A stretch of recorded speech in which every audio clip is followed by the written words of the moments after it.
we do here is go back.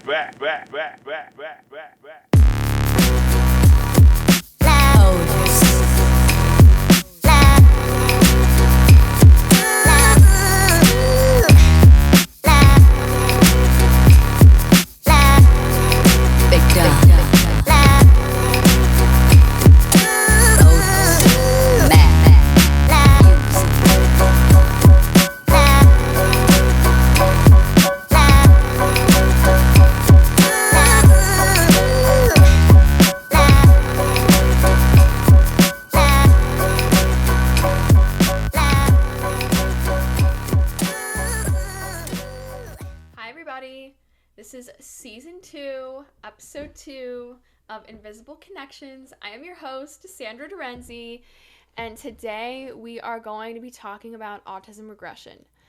This is actually something new that I learned about that I didn't even know was a thing, which is kind of crazy.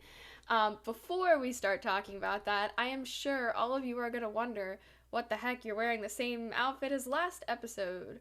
Yes, it is the same day. I'm filming them on the same day. You will also notice this with a lot of my other episodes. I will be posting them every Tuesday, Thursday, but I'm going to probably film them on Sunday, so I have time to edit them and schedule them early. So I will be wearing the same outfits in episodes. So do not worry, it has not been days. I do my laundry. So today we're going to talk about autism regression, which again, I didn't even know was a thing, but I tried to do some research on it. So I think it's an important thing for us to talk about more. I notice we talk a lot about masking, which is definitely a good thing. I'm happy we're starting to talk about masking because for the longest time, I feel like we masked, but we didn't really put a word association to it. And now that we have a word association to it, we can really start to delve into some of these other concepts that might be related to masking, hence autism regression. So I'm going to talk about this a little bit.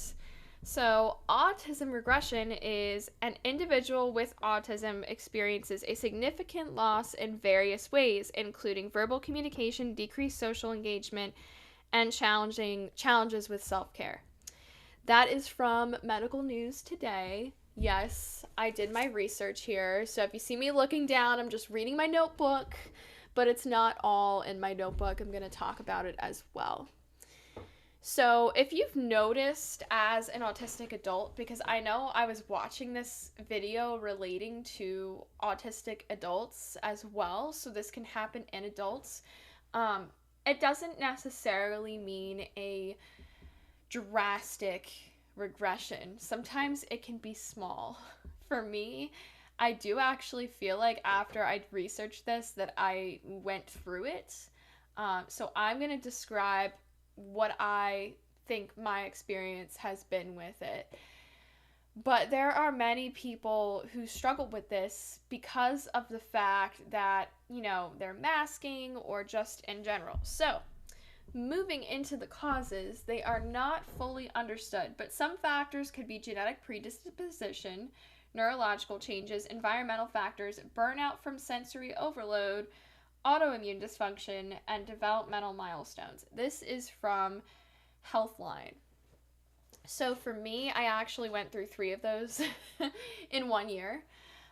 So I would say environmental factors because I went from living in a house of 3 to living in a house of 6, and though I really am happy about it, it is a drastic change, and I kind of had to tell myself that, hey, it's okay, you're going from a household of 3 to 6, it's going to be a little different, and it's going to be a little overwhelming at times. So I kind of had to tell myself that just because it's overwhelming for me doesn't mean I hate it necessarily or hate the people here. It's more just that it's overwhelming for me because there's more sensory things going on and more people to communicate with, and that can be difficult. So environmental factors. And then autoimmune dysfunction. I got diagnosed with Sjogren's this past year, which is an autoimmune condition. So that caused some autoimmune dysfunction. And then on top of that, burnout from just being a first year teacher and really trying to be in a position that was not necessarily in my wheelhouse. I graduated with science education and I went for a math education position because I couldn't find science education anywhere. So I just went for what was there. But because of that, and it was my first year, it was a lot and I quickly became very burned out. And I think we see teacher burnout very, very often in a lot of places. So I think that job might be the job that has the most burnout other than doctors and other professions like that. So with all three of those in effect for like a year, I have noticed a couple of changes about myself. Mainly, I get like sensory overload a lot faster than I used to. I used to be able to deal with a lot more, and I think that now I get overloaded a lot easier. I fidget a lot more than I used to. Uh, I need, my alone time and my space and my quiet a lot more than I used to. I used to be very social and out there, and I've kind of over the years become less so.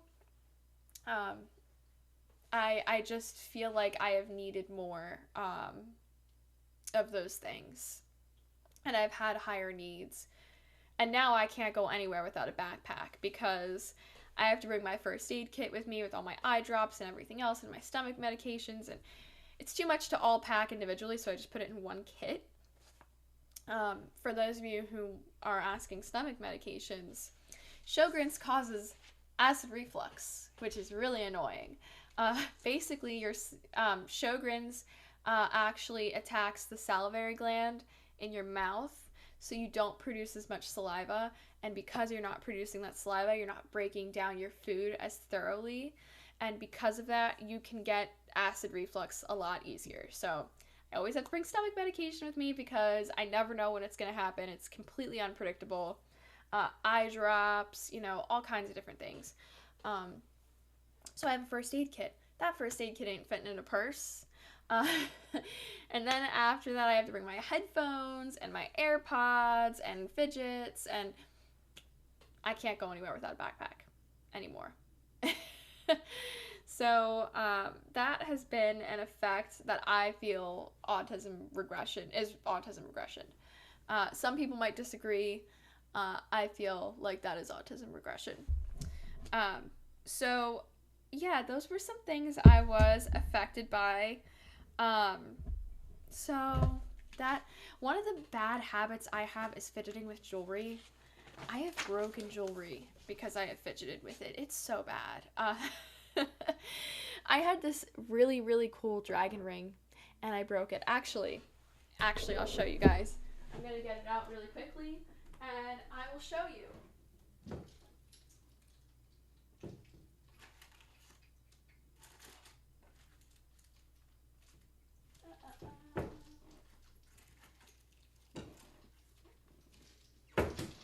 I'm not cutting this because it's too much effort. You're going to watch me walk back and forth.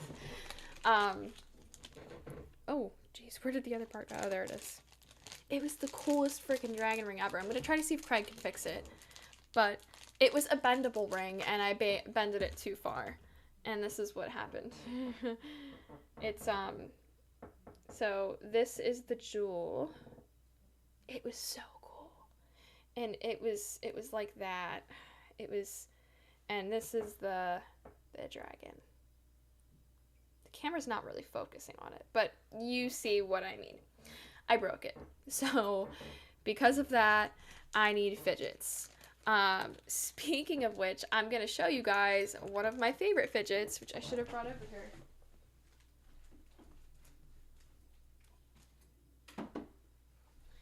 You guys already know. I talked about this a lot in some of the other podcast episodes. Pinch Me Therapy Dough. This is not a paid promotion. I just love this stuff so much that I have to share it. It is so relaxing. You just take a little out. Ooh. You see that? It's got this like scent to it. It's very pliable, like Play-Doh. And you can just fidget with it. It's great. So it always helps me relax. I have another thing in one of my bags that I'm not gonna get out right now, but basically it's this like, Craig got it for me. It's like those octopuses that you can turn upside down and they are frowning and stuff like that. It's he got it for me because there are times where I have trouble verbally expressing my emotions. So if I'm frustrated about something and I don't know how to verbally express it, I can just flip upside down the snail and it's got an angry face on it and he understands. And actually it's funny because when I flip it upside down he says, "You angry."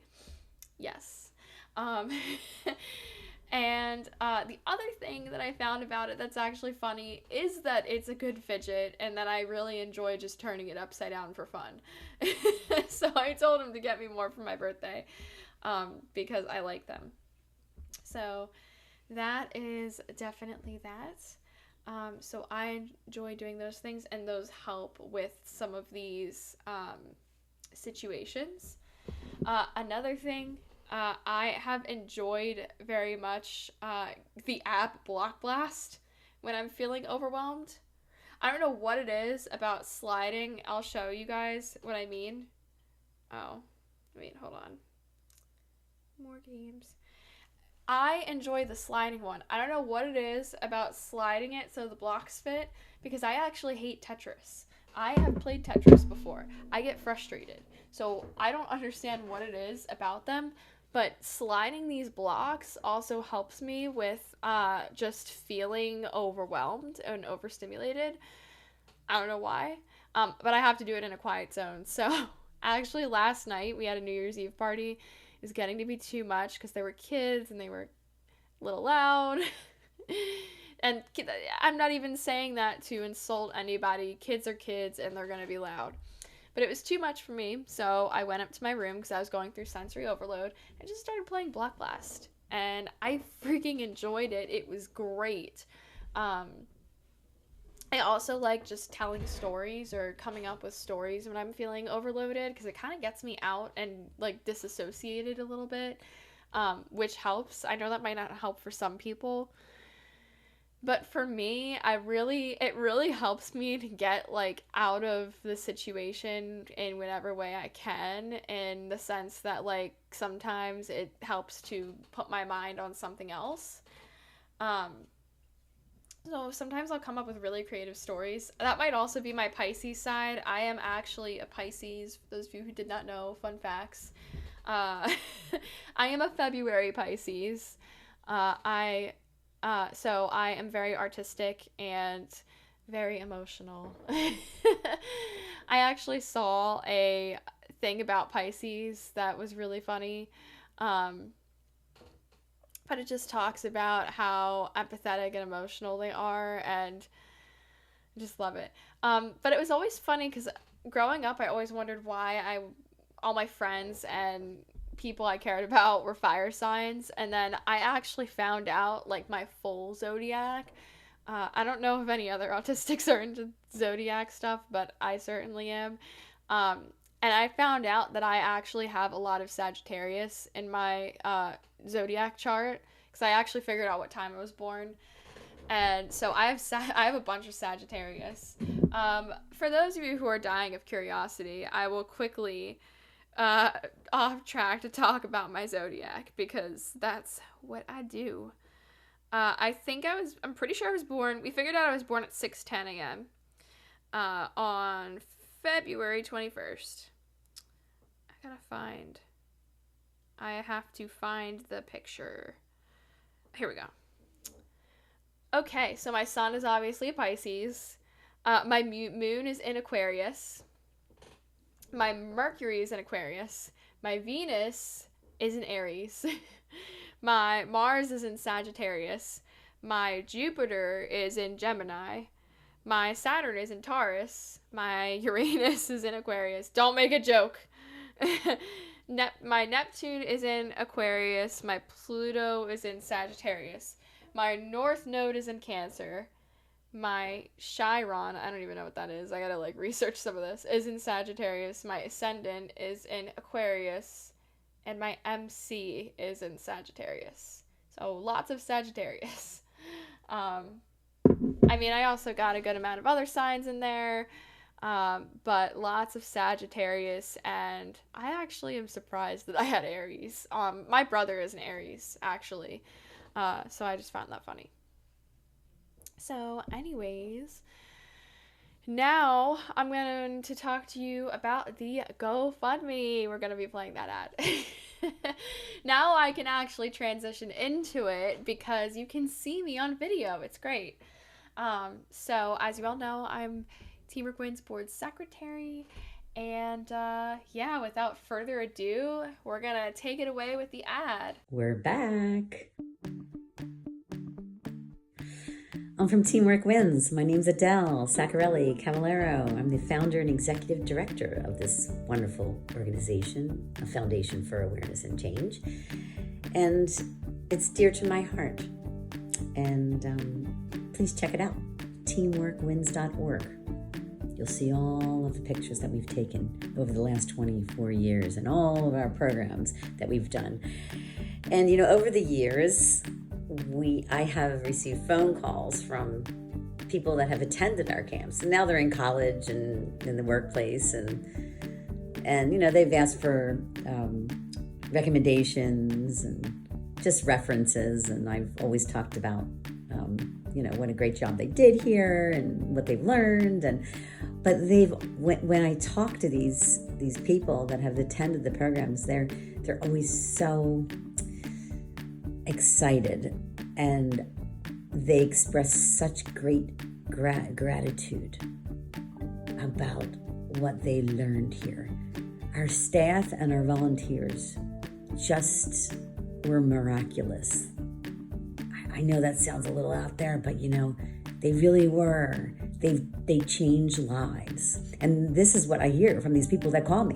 Hey, is Teamwork Win still running? Well, we're on hiatus for a little bit. Or no, during COVID, we had to stop a little bit. But they're so wonderful. And what I've heard, and I kind of already knew it, but it's nice to hear it. So stay tuned for a reunion with everybody that has ever come to Teamwork Wins. That's coming. But anyway, we're back with some new programs, and I would love to share those with you. Now, I did mention earlier that I was the founder and executive director, but now I'm the co-executive director, and I'm so happy about it. Gail Kirshner, she came to me and said, can we open up Teamwork Wins again? I have some ideas. And I said, tell me about them. And we went through them, and we've been working on this for about 8 months, and we're ready to launch. So please check out teamworkwins.org. And I want to introduce you to this lady. Here she is. Hi everyone, it's nice to talk to you today. I'm Gail Kirshner, and I'm the Executive Co-Director of Teamwork Wins. And I'd like to just tell you briefly about our programs. Teamwork Wins work is near and dear to our heart as we assist individuals to find solutions for their invisible challenges. I used the methods on myself over the last 25 years, and it has made a profound difference in my journey with my invisible challenge, which was depression, and it saved my life. Our new focus with our programs is with 3 different underserved populations. One is underserved youth who are at high risk for getting into trouble, having difficulty in school, and not being happy and successful. We also want to work with youth who have parents in prison, and we also want to work with ex-offenders who are trying diligently to turn their life around but need additional support because of their invisible challenges. We would like to work with these 3 populations, and we hope that you will join us in our current fundraiser at GoFundMe to support what we do. So if you have any questions, contact us at info@teamworkwins.org for more information on our programs. Thank you so much, and you have a good day. Hello, Adele again. Saccarelli Cavallero. Now I'd like to introduce to you Sandy. Sandy attended a couple of our programs when she was in high school. She tells us all the time how much Teamwork Wits meant to her and how much she has learned and how it changed her life. So it's kind of cool. She could tell you herself because she's here. And I'll tell you why she's here now. Because when we were looking for new board members, I thought of her. She graduated college, she's in the workplace now, and I just loved her at the camp. Her presence at the camp was just amazing. She's always was willing to help out others and learning at the same time was kind of cool. Anyway, she did accept, and she is on our board. She's the secretary, and I'm so looking forward to working with her. Yeah, she's a gem. Here she is. And I introduce to you Sandy. Hi, I'm Sandy Durenzi, and I am the board secretary. My invisible challenge is being on the autism spectrum, and Teamwork Wins helped me a lot. Teamwork Wins helped me make friends, helped with resume building skills. We got to volunteer at different companies, and that helped us get, work experience, and it just did so much for me. I couldn't even describe to you in one video how much Teamwork Wins helped me and my friends out. And now I want to be in the board of directors in order to give this opportunity to other people who have invisible challenges so that they can benefit from it like I did. And I am really excited to be saying I'm going to be creating some programs that are in the works right now. I would really like to create a program for raising awareness and educating workplaces about the autism spectrum and hiring employees who would be on the autism spectrum, as well as trying to spread education to workplaces about autism. I'm hoping to also help people on the autism spectrum one-on-one in order to help them find employment opportunities.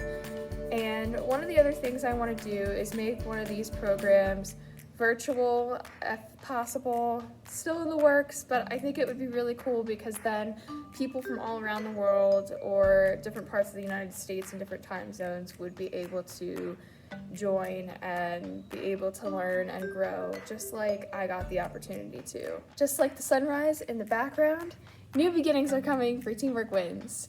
Now I'm going to send you guys back to Adele. Hi, me again. So that was Sandy and Gail. Okay, so Teamwork Wins. I hope you come along for the ride. Teamwork Wins ride. Oh yeah, because we have a lot to do. We have a lot to do about awareness and change. Our organization is really about looking at the perceptions as children, sometimes misperceptions, sometimes stories that we told as children, and kind of clearing them up, undoing those beliefs about ourselves that aren't so nice. That self-abuse stuff that we do in our head, that it runs in the back here. Oh yeah, none of that. It's time for awareness and change, and I hope you come join us. See you soon. You would like to donate to the GoFundMe or learn about the programs that we are running, the Teamwork Wins website will be in the description below, as well as the GoFundMe. We appreciate anything that you are willing to give. We are working really hard to make this program the best that it could be. So, solutions for autism regression. Now, let me preface by saying I am not a doctor. I am only a person who has experienced autism. I'm only an autistic person. So I am telling you from my stance what works for me. So what works for me is not going to work for you necessarily. It might, but it might not. So please take what I say with a grain of salt. So I think the first thing we can do to really help with this is raising awareness to it. I actually watched a TikTok before I got on here that I'm going to stitch. But basically it was saying, raising awareness doesn't get rid of autism, which totally agree with that. And I want to make it clear that when I say raising awareness would help, I don't mean in the sense that I wouldn't consider autism like a challenge. Um, I know people don't like the word disability, and I know people do like the word disability, so I'm just going to say neurodivergence. And I know there are going to be some autistics that are like, but we struggle. I know, I'm acknowledging you struggle, but there's always going to be someone that wants me to rephrase it a different way. So I just prefer to say neurodivergence. You can say whatever you prefer. No hard feelings. But for me, I'm going to use the term neurodivergence. However, I know that it's a struggle. I know because I face the struggles myself, and I wish that they would be acknowledged more, because I can't tell you how many times I've tried to explain it to a neurotypical and they don't get it, they don't understand, and they don't acknowledge it, and it is the most frustrating thing ever. So that's why I say raising awareness. We need to raise awareness to these issues and um, teach people around us what it is like, even though they might not ever understand. It's not going to fix the issue, it's just going to help so that people understand that masking for us is not sustainable. And you know what? Here's the thing. We can explain it and still have people not understand. Like, there's still going to be people who don't understand. But at least if we're raising awareness to it, we're not just like sitting there and masking and kind of like taking it. We're really trying to get people to understand. But it doesn't make it any less challenging, which is my point. Uh, it makes other people understand a little bit better, possibly, some of the things that could happen when we mask. It makes them understand that masking is not sustainable, but just because they understand doesn't mean they're going to put things into action. But someone who is open might actually learn about it and decide that they do want to put it into action, and so it might help some. It might help some people to do that. That it might also help with businesses too. If businesses are open to hiring people who are neurodivergent and they take the time to learn about what our needs are so that they can accommodate us, it would help in that way. So yes, it doesn't take away the outright symptoms that we have to deal with on a daily basis. It doesn't take away the sensory overload and the other things that we have to deal with, but it maybe helps with things like our autistic unemployment rate. So I would say raising awareness is definitely important. Taking time to seek to understand. This is more applying to neurotypicals.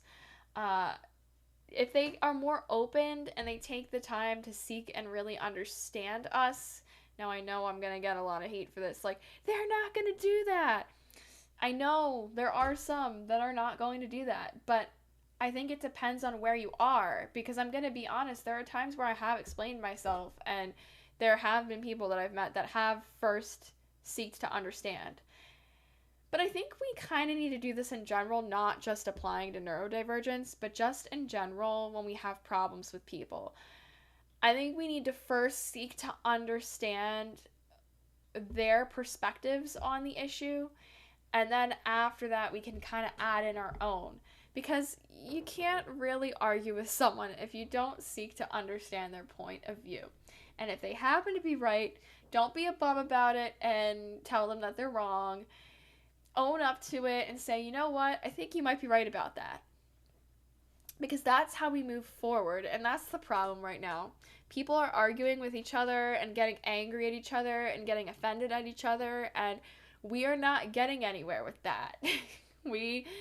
We are not listening to each other. When you are arguing with somebody else actively and trying to figure out what your comeback is going to be, you're not actively listening to the other person that's talking to you. And when you're not actively listening to them, you might be missing a perspective that they have that's actually pretty valuable. So I think that's important as well. For the autistic, I think it's taking time to self-care. If you are dealing with autism regression, part of that is from burnout. So if you take the time to take care of yourself, easier said than done. Trust me, way easier said than done. I'm still struggling with this one. If we take time to take care of ourselves, we might be able to get better. Now, fix autism regression? No. If you have a regression, it doesn't necessarily mean it's going to be fixed, especially if it depends on the cause. And if it's not just burnout, if you have other things going on, or if it is maybe like something like autoimmune dysfunction, you're only going to be able to fix it so much. So you will have to deal with the side effects of that. And if that means you need to get more fidgets, come over here and join me. That's what I'm talking about. I've been fidgeting with this the whole time, and it's great. So taking time to heal and self-care, and also identifying what your needs are and meeting them. If you need to bring a fidget with you somewhere, getting that fidget so you can bring it with you somewhere. And I know that's hard for some people who are maybe don't have as much money to spend on that kind of stuff. And maybe, I don't know. You know what? Maybe I should make a video on that. Cheap fidgets that you can make at home. That would be a great video, maybe for those who are struggling with money, or just in general to kind of see what you can make with so little. So yeah, and then also kind of, again, reflecting on yourself, not just about what your needs are, but how did this happen? How did I get to this point? Was it this person or this situation? And what could I have done to think about this differently and to heal myself? For me, it was people pleasing. Stop people pleasing. Yeah. I had to learn that my needs are just as important, if not more, than other people's needs at times. Because I can't help other people if I don't help myself. And that was important. So, and a lot of people will listen to that and think that's inherently selfish. But I'm going to be honest. I believe that there's a good type of selfish and a bad type of selfish. And I think the taking care of yourself is the good type of selfish. And the arrogant side of selfishness is the bad type of selfishness. I don't really know how to describe it. But I'm going to start getting in the habit of putting my needs before others. And if there are things that are going to cause my sensory overload to get worse, I am not going to do them because they're going to cause my sensory overload to be worse. So I'm putting my needs first. And then learn causes and solutions. So this kind of goes back to reflecting on oneself and building a good support system. Building a good support system might be the hardest thing for us to do. Oh, all of a sudden I got allergies. I don't know what just happened.